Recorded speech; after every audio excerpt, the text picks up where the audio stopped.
Tema kita pagi ini adalah amalan perbentengan, atau bisa juga dibilang pagar goib, ya.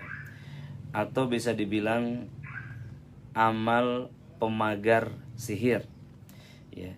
Atau juga bisa dibilang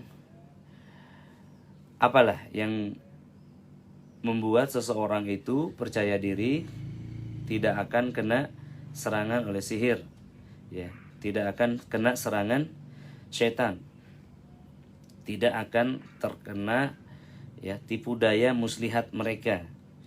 Nah, ibu sekalian, ini adalah amalan-amalan sunnah, amalan-amalan yang disunahkan oleh Nabi SAW, ya, dan bisa dilakukan terus-menerus, ya, untuk memastikan diri kita terjaga daripada gangguan setan.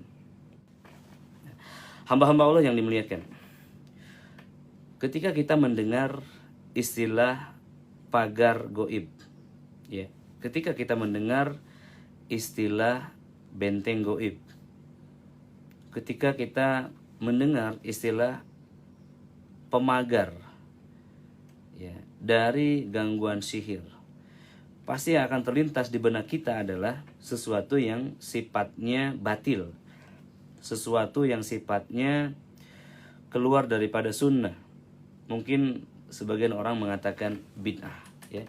Amal-amal ini adalah amal-amal yang tidak dicontohkan Nabi SAW, atau tidak pernah Nabi SAW mengajarkan ini loh benteng-benteng sunnah, ataupun mungkin ritual sunnah yang perlu dilakukan, ya, ibu sekalian, ya. Namun pada kenyataannya kita memerlukan ini. Seorang mukmin memerlukan benteng, ya.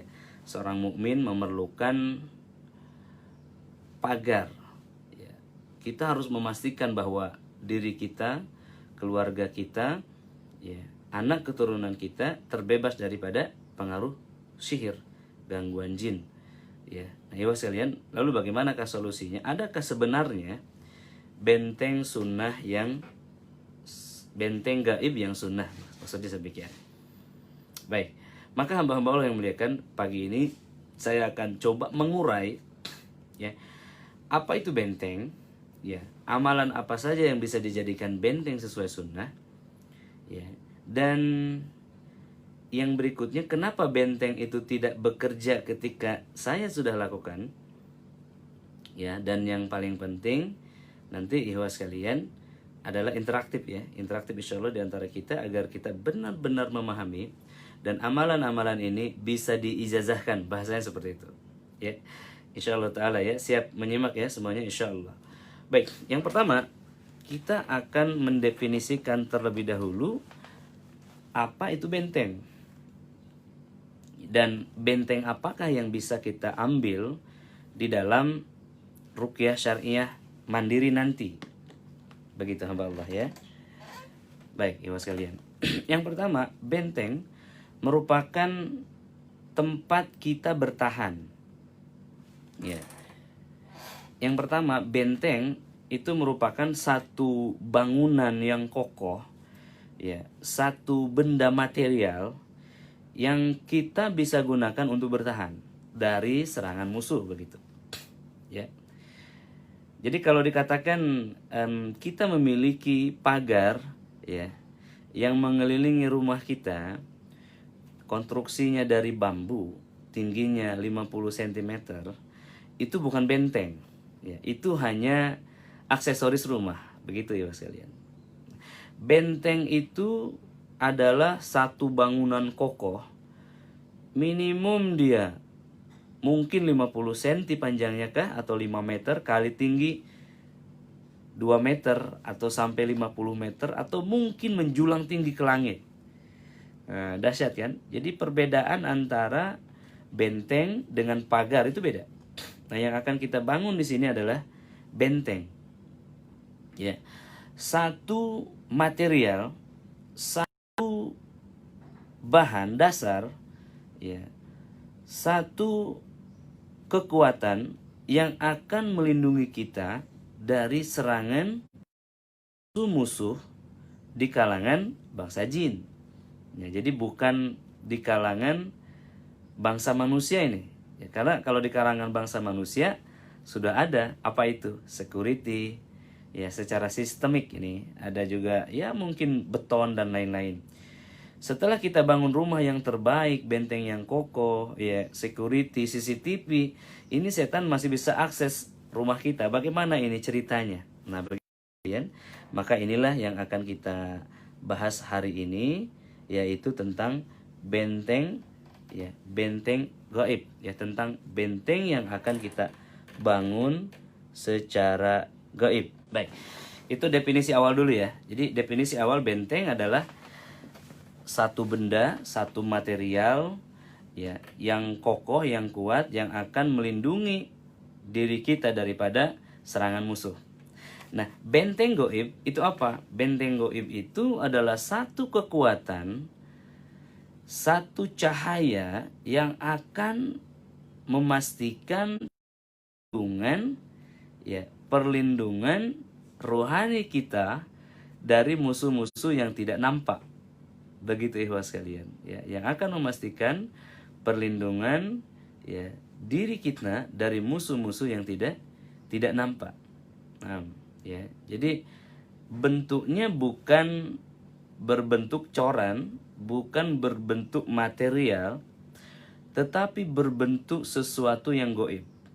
Tapi sesuai sunnah. Nah, ini dia. Sesuai sunnah, dan itu tidak bisa dilakukan oleh orang lain. Ya, dalam hal tertentu bisa, tetapi oleh diri kita sendiri. Baik, bentuknya apa kira-kira? Ya, Nabi SAW bersabda, "Ad-du'a silahul muslim." Doa adalah senjata orang Islam. Ini boleh dicatat ya, ad-du'a silahul muslim. Doa adalah benteng orang-orang Islam. Ya sekalian ya. Ad-du'a silahul muslim. Doa adalah benteng bagi orang-orang Islam. Doa adalah senjata bagi orang-orang Islam. Kenapa saya tidak mencari ya sesuatu yang di dalam hadis atau Al-Qur'an itu yang dengan tegas mengatakan ini benteng, perlindungan. Ya, kita akan definisikan dulu ikhwas sekalian agar lebih umum ya. Nanti ada amal-amal khusus perlindungan, ada juga yang umum yang memperkuat sistem perbentengan rohani kita. Ya. Ad-du'a silahul muslim, doa adalah senjata orang Islam. Begini, saya memakai baju ini tipis ya, kemudian memakai kacamata dan songkok ini tidak cukup dikatakan saya memiliki benteng. Ya. Tetapi kalau saya memegang senjata di tangan saya, ya, AK-47 misalkan, ya, atau pistol atau pisau, maka keberadaan benda-benda itu, keberadaan pisau AK-47 tadi akan membuat saya ditakuti oleh lawan. Maksudnya lawan akan berpikir ribuan kali untuk menyerang. Kenapa? Di tangan saya ada senjata. Baik, jadi silah, senjata yang dimiliki, pengaruh yang dimiliki oleh seseorang di hadapan setan, ini juga adalah benteng. Nah, ya, ini poin kedua ikhwas sekalian. Jadi poin pertama apa itu benteng? Poin kedua, benteng apa sajakah? Ya, ini benteng rohani tadi. Nah, yang berikutnya adalah benteng yang khusus dan umum. Kalau benteng yang khusus, ya itu adalah amalan-amalan yang disebutkan Nabi SAW. Kemudian benteng yang umum adalah doa ini. Baik ya. Sebelum kita masuk pada benteng khusus yang disebutkan Nabi SAW, nanti saya akan sampaikan ada benteng yang aktifnya itu temporal, tidak sampai 1 hari. Ada benteng yang aktif seharian. Ada benteng yang sepanjang malam. Ada benteng yang 3 hari 3 malam. Ada benteng yang bisa efektif 7 hari. Dan ada benteng yang bisa melindungi kita sepanjang waktu. Biidznillahi ta'ala, insya Allah Rabbi shrah li sadri wa yassir li amri wahlul 'uqdatam min lisani yafqahul qawli. Ya, silakan.